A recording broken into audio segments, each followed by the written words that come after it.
I have one request. If today is your first time, please come back.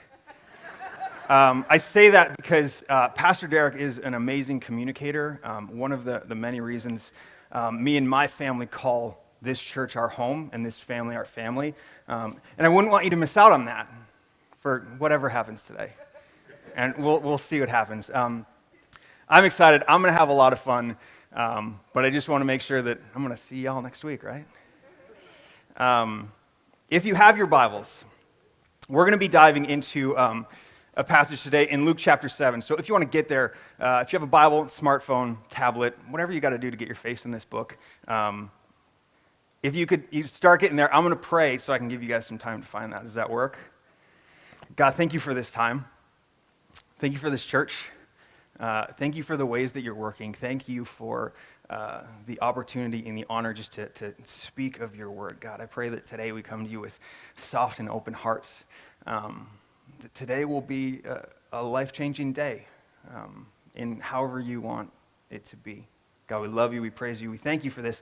In Jesus' name, amen. So a bunch of years ago, me and my wife were youth leaders for our church, and we led a high school small group. And if you know anything about high school small groups, there's a very eclectic mix of students that can show up. And we had one that was, I know you're not supposed to pick favorites, but one of my favorites was, she ended up being the pastor's daughter because he did a good job raising her. She was great, really working on her relationship with Jesus, really trying to hone in on how to be more like him. And then on the other side of the spectrum, I had my high school boys who were not like that. They were trying to work on their relationships with the girls that were trying to work on their relationships with Jesus. And sometimes youth ministry is about poking high school boys with sticks to keep them away. I say that's for youth ministry, but that's kind of life sometimes, right? Poke people so they stay away from making bad decisions. But one of these days, I had one of these particular high school boys. Love the kid to death, so let's just put that out there. I love this guy. Dude was lazy.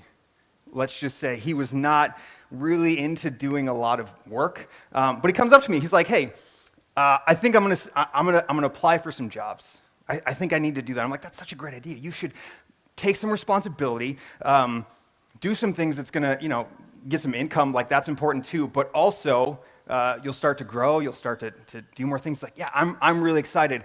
Would you be a reference for me?" Oh, that's what you're asking.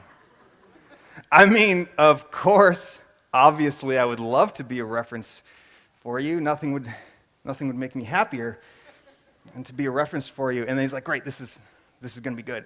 And then he kind of leaves, and I have to run through what I'm going to say when this particular situation comes up. And I have to run through. They're going to call. They're going to say something like, "Hey, you've worked with this kid. You know him. What's he like? How's his work ethic?"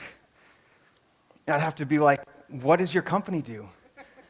Do you guys sit on couches and play video games all day?" Because if that's the case, he would be your best hire, your absolute best hire. And then somehow just weasel my way out of saying anything else. That's how I plan to get through that particular situation. You guys ever had anything like that? Probably not. Probably the only one. But have you ever had to ask someone for representation? Has that been something that you've done? I've always found that really, really awkward. Whenever, say it's for a job, say it's for legal purposes, say it's for any time that you have to ask someone to be representation for you, or someone asks you to be representation, I always find that awkward. I get a little anxious whenever people ask me, just because I don't know. I don't want to be that guy that says something about them that ruins their life. "Hey, how's this guy's work ethic? It's so good," and they don't believe me, and then they're like, "He's obviously lying, and I'm going to ruin this other guy's life."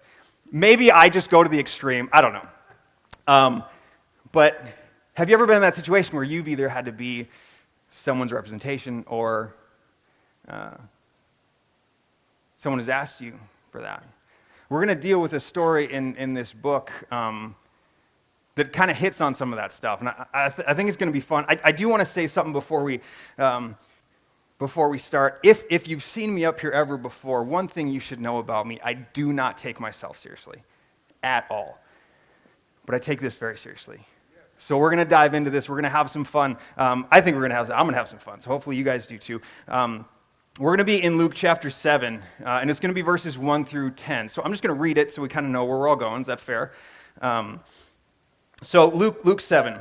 After he had finished all his sayings in the hearing of the people, he entered Capernaum. Now a centurion had a servant who was sick and at the point of death, who was highly valued by him. When the centurion heard about Jesus, he sent to him elders of the Jews, asking him to come and heal his servant. And when they came to Jesus, they pleaded with him earnestly, saying, "He is worthy to have you do this for him, for he loves our nation, and he is one who built us our synagogue." And Jesus went with them. When he was not far from the house, the centurion sent friends, saying to him, "Lord, do not trouble yourself, for I am not worthy to have you come under my roof. Therefore I did not presume to come to you, but say the word, and let my servant be healed. For I too am a man set under authority, with soldiers under me, and I say to one, 'Go,' and he goes, and to another, 'Come,' and he comes, and to my servant, 'Do this,' and he does it." When Jesus heard these things, he marveled at him, and turning to the crowd that followed him, said, "I tell you, not even in Israel have I found such faith." And when those who had been sent returned to the house, they found the servant well. So first thing that I think is really important, one of the first principles of diving into the Bible, I think, is we got to figure out what's going on in the context of this particular scenario. So there's some things that happened before that I think really kind of point to what's going on here. So in chapters 5 and 6, quick overview, there's two big things that are happening. Jesus is healing a bunch of people, like all over the place, Benny Hinning all over this place. If you don't know who Benny Hinn is, look it up, don't listen to his teaching. So he's healing these guys all over the place, and then he's getting in fights with these Pharisees, or these Jewish leaders. That's kind of his thing. If there's a Jewish leader around, he gets in a fight with him, right? So we have that going on, and then right at the end of chapter 6, we have kind of Luke's abridged version of the Sermon on the Mount. So we know that in Matthew, there's this big sermon that he teaches that's 3 chapters. In Luke, he kind of condenses it down and just does a bunch of kind of the tough teachings that everyone's trying to deal with. And this is what I love about Luke, is he'll do something like this. He'll take teachings from Jesus, and then he'll just show how Jesus lives it out. So you have teaching, but then you have application that Jesus is showing all of us. Now, Luke's not the only one, but I'm partial to Luke. He's one of my favorite authors. So we have that going on, and that leads us to Luke chapter 7. So now we're here, and first thing, Jesus is coming out from teaching him, and he's coming back into Capernaum, which is kind of like home base. So he's coming back to town, and there's the centurion. And if we're not familiar with the centurion is a soldier, usually Roman, not all the time, who is commander over somewhere between 80 and a couple hundred people. Usually we think of 100, hence the centurion. So in that general area. So we have the centurion, and he has a sick servant. This servant is not feeling well, in fact, quite poorly. He's going to die. So this centurion sends a delegation to Jesus with a request. Now, here's a quick pop quiz. If you were going to send a delegation with a request to Jesus, who are the last people you would send? The very last people you would send to Jesus. Jewish leaders, right? Hence 5 and 6, we see him getting in fights with a lot of them. So the centurion must not know Jesus too well, because he sends some elders of the Jews. You can kind of see where this is going to go south quick. So he sends 2 Jewish leaders to Jesus, essentially saying, "Hey, we need you to heal this guy's servant." And the reason you don't send Jewish leaders to Jesus is the first words that come out of these guys' mouths. You owe him this.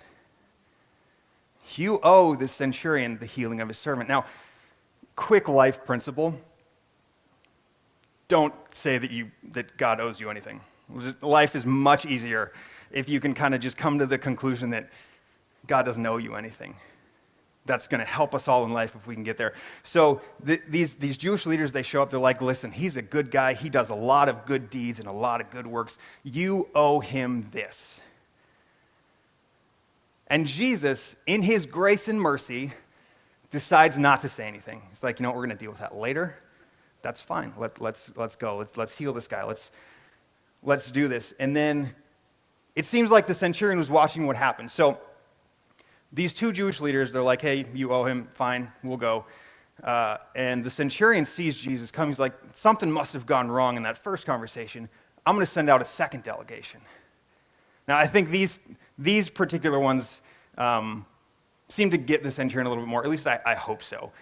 So he sends, his friends to Jesus with same request, essentially saying, don't trouble yourself. We don't need you to come. We don't want you. Jewish teachings would say that you don't need to come under Gentile homes because that would make you unclean, and that's this whole deal that we don't need to deal with. We just say a single word, heal him, and be on your way. Don't trouble yourself. He says, I know authority. I know that if I have servants and I have soldiers, that if I say go, they have to go. I understand this authority, that they have to do what I say. And then Jesus looks at these and he marvels at this, which I always thought was interesting, because if you look at this relatively quickly, you can see that, or at least when I did, I noticed that it seemed like the centurion's almost putting himself on level playing field with Jesus. Like, I have authority, and you have authority. So do this thing, and we're good to go. But if you dive into it just a little bit more, and you actually see what the centurion is saying, it's quite impactful. Because the centurion says, I have this authority over these particular people. They have to do what I say. But what he's asking of Jesus is, I understand that you have authority over things that are bigger than us. I understand that your authority is not in people. Your authority is in the unseen, a different realm that we can't completely fathom. And that's the type of faith that makes Jesus marvel. Jesus isn't marveling at his understanding of authority. He's marveling at the centurion's understanding of maybe he's starting to get a piece of this. And you don't see Jesus marvel a lot. You only see it twice. The other time he does it in the Bible, it's not a great situation. This particular one, that's kind of a big deal. But see, what's happening here is you have these two conflicting ideas that are going on in this particular story. You have these Jewish leaders, and then you have the friends that are hopefully presenting the centurion a little bit better. What the Jewish leaders are doing is kind of what we often do. If we do enough things, if we do enough works, if we help out enough, if we try to be the best people that we can be, we earn God's favor, right? How often do we actually think that way? Can I be transparent? I fall into that sometimes. Hey, maybe if I just helped out a little bit more, maybe if I did a little bit more of this, maybe if I continue to walk in the best way possible and I'm doing all this thing, like, am I getting any closer to the love of God? Because that's what these guys are saying. The more you do, the better off you are. But that's the complete antithesis of the gospel. That's the complete opposite of what Jesus is actually saying. And it actually surprises me that Jesus just kind of lets that go. Again, grace and mercy, I don't always have at that time, so let's all be glad that I'm not Jesus, because things would go south fast. If anyone made me God, this would be bad. Luckily, we're not, so God is God. But these Jewish leaders are trying to say, hey, the more you do, the better you do, the more God's going to appreciate you, like you. He'll bless you more. He'll do more things for you. Is that not what we go through regularly? And we, as people of a church, if you call this your home church, we preach about this all the time. Like, this is part of our conversation, that it's paid for, it's done. But still, I know sometimes I fall into it. But then we have these friends, the centurion, who are Gentiles. They're not Jewish. They're like, he's not worthy of any of this. If you've never really heard the gospel presented, let me just kind of break it down a little bit for you. We as human beings make mistakes. We often make mistakes. We do things that are wrong. We slip up. We do wrongdoing. We sin. Often. All of us. I'm not This is me too. We make these mistakes. See, what the gospel is saying is Jesus, he took all of that. What we have done, what we're currently doing, what we're going to be doing, all that wrongness he actually put on himself because there's punishment for that. Bible tells us there's punishment for all the things that we've done wrong. Unfortunately, we have to deal with that. But Jesus took all of that on his shoulders, paid the penalty, died a terrible death. If you hang around during Easter, we go through it sometimes. I've seen the Passion of the Christ a bunch of times. That's probably close to what actually happened. Died a terrible death for us. The amazing part is that's only half of it. So Jesus took on this sinful nature that we have, all these things that we continue to do wrong. He puts it on his shoulders and he dies for it. He pays for it. But in so doing, and this is the amazing part, in so taking on our nature, he's transferring his sinless nature, his righteous nature to us. So that when God's looking at us, he is not seeing a sinful human race. He's seeing a righteous Son of God. That's why we can sing these songs that say, this grace is amazing. We don't deserve that. God doesn't owe us that. There's no part of this that we can do. It's us simply saying, Jesus, please help me. And he shows up. Not only does he show up, he shows up big. That's the gospel. And it seemed like the centurion was starting to get there. I don't know how much interaction he's had with Jesus. I can only assume it's not very much since he sent Jewish leaders to request some things from him. But I feel like the centurion was starting to grasp some of this stuff. And I think the centurion has a few traits that are helpful, that we can look at and be like, these are helpful traits. These are things that could lead to a helpful faith. And I want to run through those really quickly. First, he had compassion on someone that he probably shouldn't need to have compassion on. Now, Roman law says if a servant's not doing a servant's job, you can dispose of them. You can kill them. You don't need them anymore. Law says that. He could dispose of this particular servant, blink of an eye, and it'd be done. But for some reason, and I don't know the context, I don't know what all is going on with this particular servant, centurion has compassion on him. I feel like maybe in some of our lives, there's someone that doesn't deserve our compassion. Now, I don't know what that looks like for each of us, but I see a helpful example in the Bible of someone that showed compassion on someone that they really didn't need to. Second, he was humble. Sometimes we need to be brought down a little bit. I work in a real estate firm with a lot of real estate agents that are known to be very confident, dare I say arrogant. Love these dudes. They usually, if they're good at their job, they usually know it and will tell you. It is very helpful in life to not think that we are God's gift to the world. Can I assure you that life would be much easier if we assumed that we are not God's gift to the world? Listen, I am a man. I like big burgers, black coffee, and the wilderness.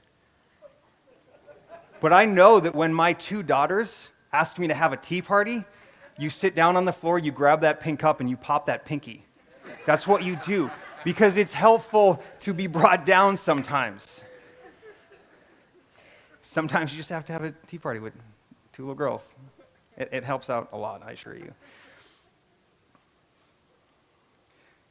And then the centurion understands authority, but not just authority. He sees this authority in Jesus that's greater than anything that we can put together.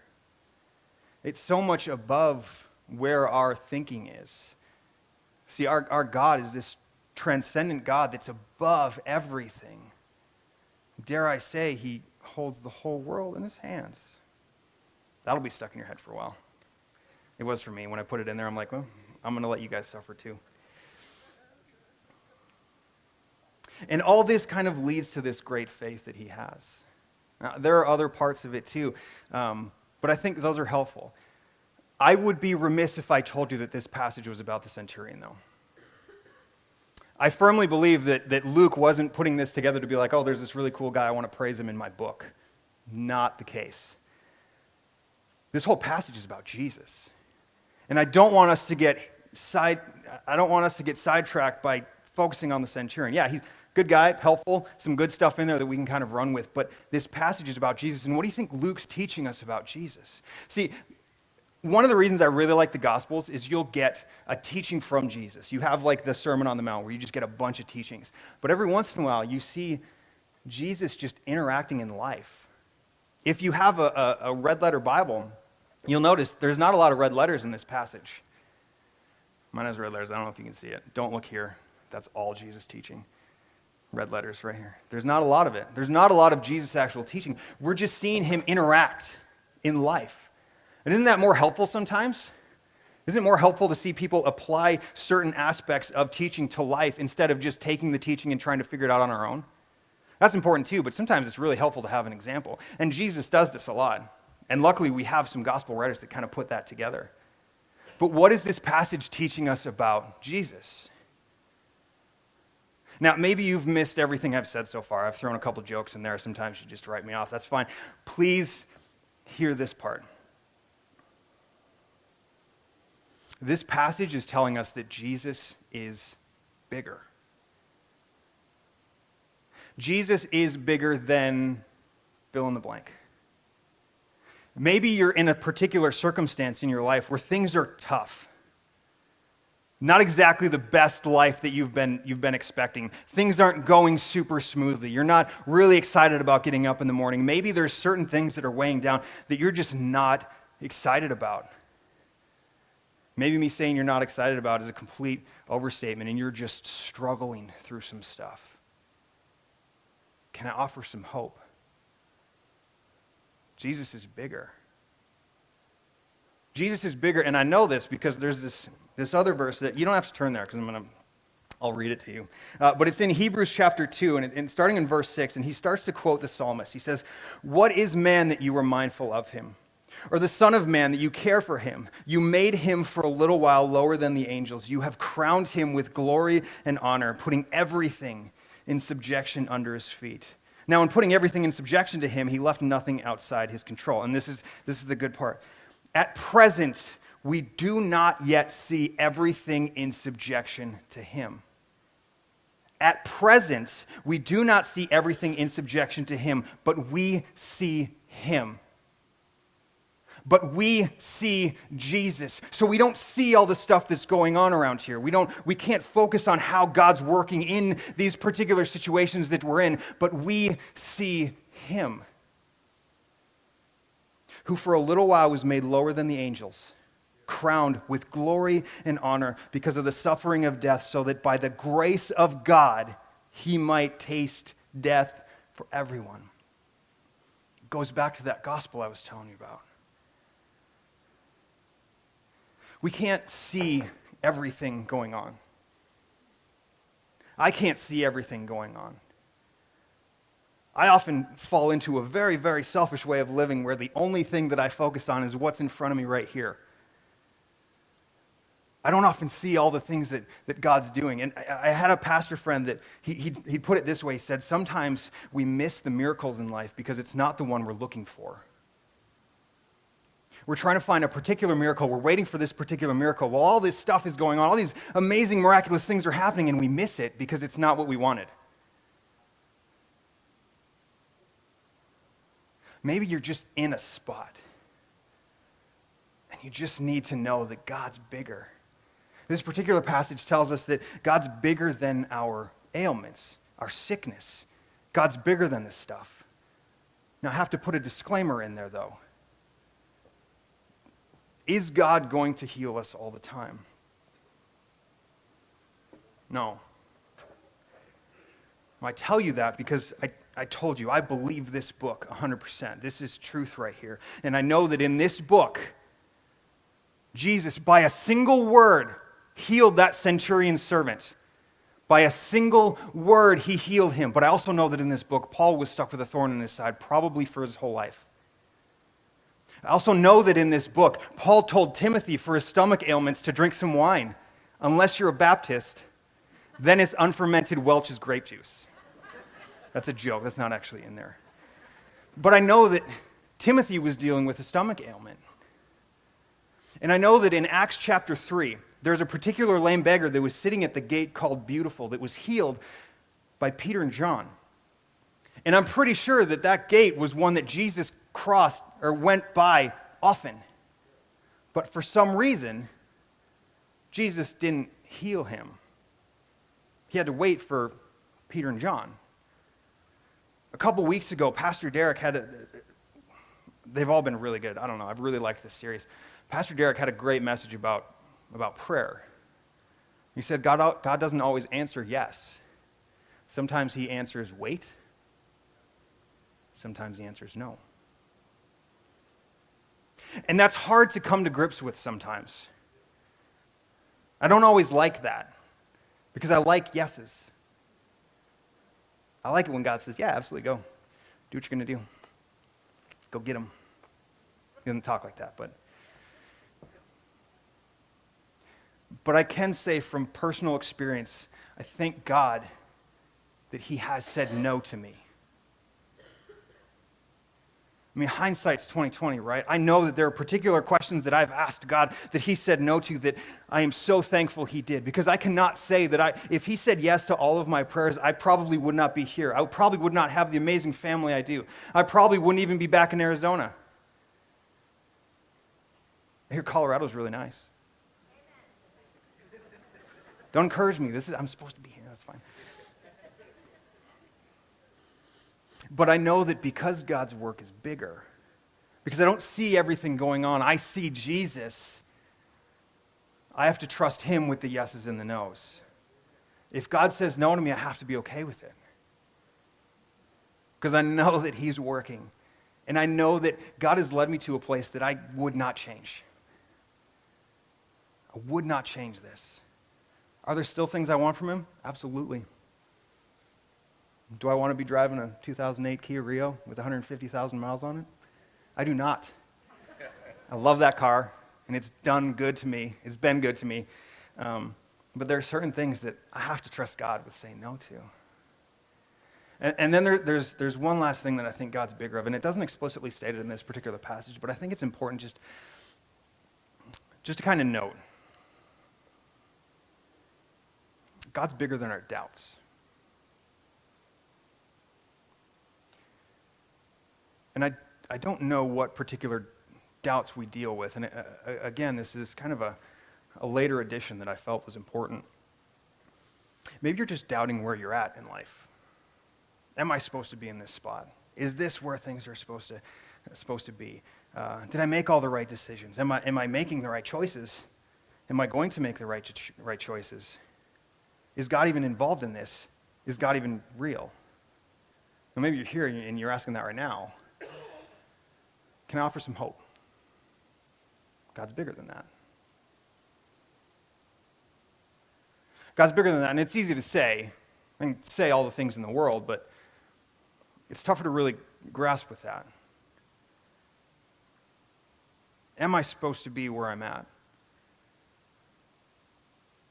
Now, there's a particular guy that I'm particularly fond of in this book. His name is Matthew.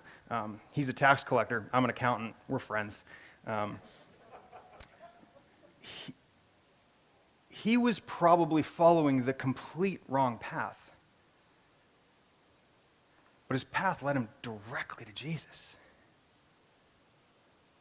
Directly to Jesus. And I know that sometimes we don't know where we're supposed to be, what we're supposed to be doing.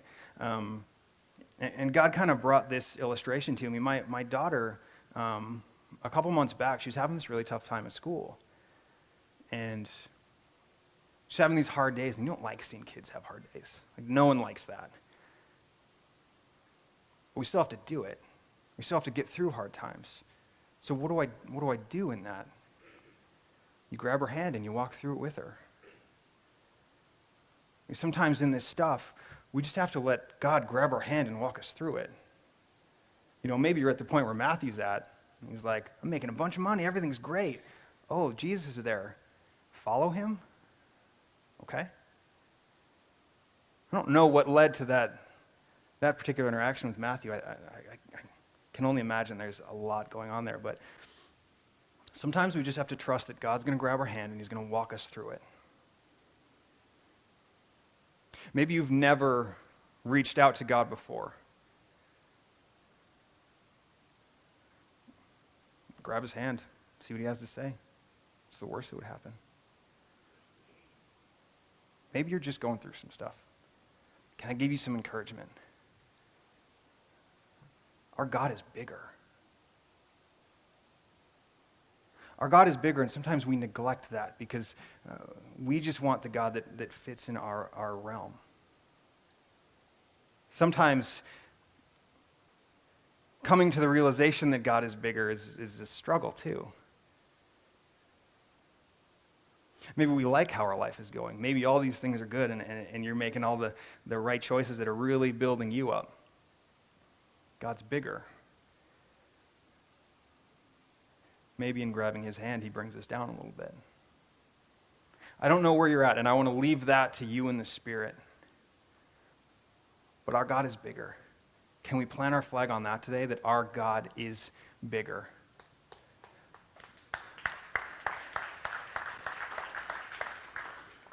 Will you guys pray with me? God, I thank you for this time. I thank you for this morning that we just get to see more of you.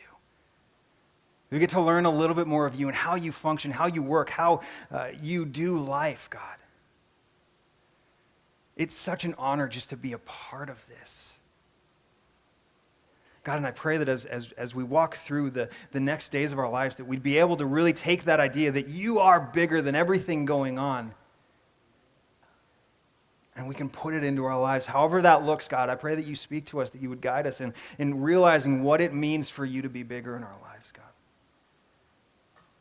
And we trust you in this. And we thank you for how you function. In Jesus' name.